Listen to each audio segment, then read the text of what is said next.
V D സതീശനൊക്കെ തെരഞ്ഞെടുപ്പ് കാലത്ത് പറഞ്ഞത് അവിടെ ഖജനാവിൽ പൂച്ച പറ്റി കിടക്കുന്നതാണ്.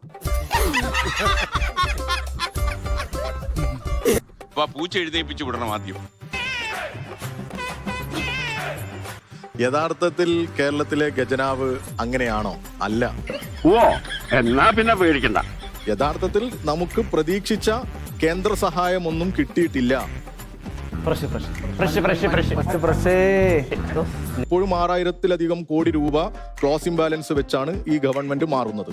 താൻ പറയുന്ന ഈ പുളുകേട്ട് കാത്തിരിക്കാൻ തന്നെ പോലെ എന്റെ അപ്സ്റ്റെയർ വേക്കന്റ് അല്ല. അപ്പൊ അങ്ങനെ ഒരു ഖജനാവ് അപ്പാടെ ഇങ്ങനെ പൂച്ച പെറ്റ് കിടക്കുകയാണ്. ഖജനാവിന് ആരോഗ്യമുണ്ടെന്നാണ് വാസി പറയുന്നത്. ഖജനാവിനൊക്കെ ആരോഗ്യമുണ്ട്. എനിക്കറിയാൻ മേലാത്തോണ്ട് ചോദിക്കുക കുഞ്ഞെ, നിനക്ക് എങ്ങനെ സാധിക്കുന്നു? എനിക്ക് ഒരൊത്തും പിടിയും കിട്ടുന്നില്ല നിന്റെ കാര്യത്തില്. അദ്ദേഹം പറഞ്ഞു പൂച്ച പെറ്റ് കിടക്കുന്നില്ല എന്ന്. പെറ്റ് കിടന്ന പൂച്ച എണീറ്റ് പോയി. കാര്യം എന്താന്ന് വെച്ചാൽ ഇതിലേക്ക് 1 രൂപയെങ്കിലും വന്ന് അവിടെ വീഴുമ്പോഴാണല്ലോ പൂച്ചയ്ക്കൊരു ആനന്ദം. ഈ ഖജനാവിൽ പെറ്റ് കിടന്ന് അവിടെ കിടന്ന് ഡിപ്രഷൻ അടിച്ചു പൂച്ചയ്ക്ക്. ഡിപ്രഷൻ ചങ്ക് പൊട്ടുന്ന ഡിപ്രഷൻ. ഞാൻ എലോൺ ആവുന്നു ഈ ഭൂമിയിൽ. വെറുതെ 6000 കോടിയുടെ ക്ലോസിംഗ്, എനിക്ക് അതിന്റെ കണക്ക് കൃത്യമായിട്ട് അറിയില്ല. 6000 കോടിയുടെ ക്ലോസിംഗ് ബാലൻസ് ഖജനാവിൽ ഉണ്ടെന്ന് പറഞ്ഞാൽ വലിയ എമൗണ്ട് ആണ്. ഇപ്പോഴും 6000-ലധികം കോടി രൂപ, ഏതാണ്ട് ഒരു അപ്രോക്സിമേറ്റ് ഫിഗർ അത്രയും വന്നേക്കും. കേൾക്കാൻ നല്ല രസമുണ്ട്. എന്റെ അറിവിലൊരു 4 ലക്ഷം കോടിയോളം കടമെടുത്ത് കഴിഞ്ഞു എന്നാണ്. അങ്ങനെ വരാൻ വഴിയില്ലല്ലോ. പക്ഷെ അങ്ങനെ വന്നല്ലോ. കാശിനൊക്കെ ഇപ്പൊ എന്താ വില? ടൈറ്റാ. ഒരു മാസം തട്ടി മുട്ടി ജീവിച്ചു പോണെങ്കിൽ തന്നെ ഒരു 1.5 കോടി രൂപ വേണം. വസീഫ് പറഞ്ഞത് തെറ്റാണ്. ഒരു തെറ്റി ആർക്കും പറ്റൂല. ആണോ? പിണറായി സർക്കാർ അധികാരമേൽക്കുന്ന സമയത്തെ ടോട്ടൽ കടം, കേരളത്തിന്റെ കടം എന്തായിരുന്നു വസീഫ് പറയട്ടെ?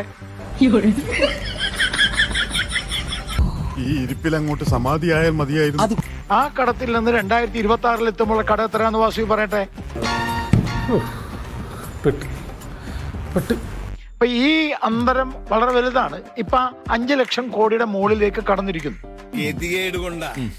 തന്റെ ഈ വേഷം കെട്ടൊന്നും കിഴക്കുമായിട്ട് കുരിഞ്ഞെടുത്ത് നടക്കില്ല.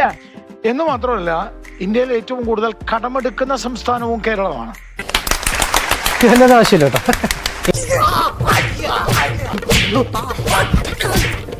യഥാർത്ഥത്തിൽ കൂടുതൽ പോസ്റ്റ് ക്രിയേറ്റ് ചെയ്ത, കൂടുതൽ ആളുകൾക്ക് നിയമനം കൊടുത്ത ഇന്ത്യയിലെ ഏറ്റവും മികച്ച സംസ്ഥാനമാണ് കേരളം.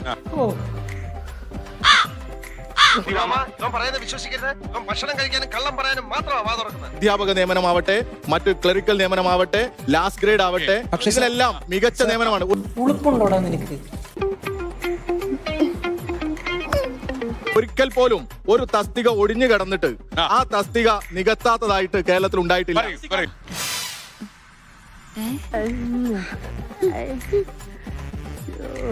ഈ വാസ്തവത്തില് വസീഫ് എന്താ പറഞ്ഞേ? എല്ലാവർക്കും നിയമനം കൊടുത്തു. അത് മുന്നേ കൂടെ അല്ല, പിന്നെ കൂടെ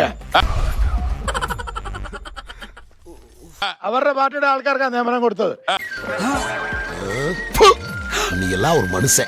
ഇന്ത്യയിൽ ഏറ്റവും കൂടുതൽ തൊഴിലില്ലായ്മയുള്ള സംസ്ഥാനം കേരളമാണ്.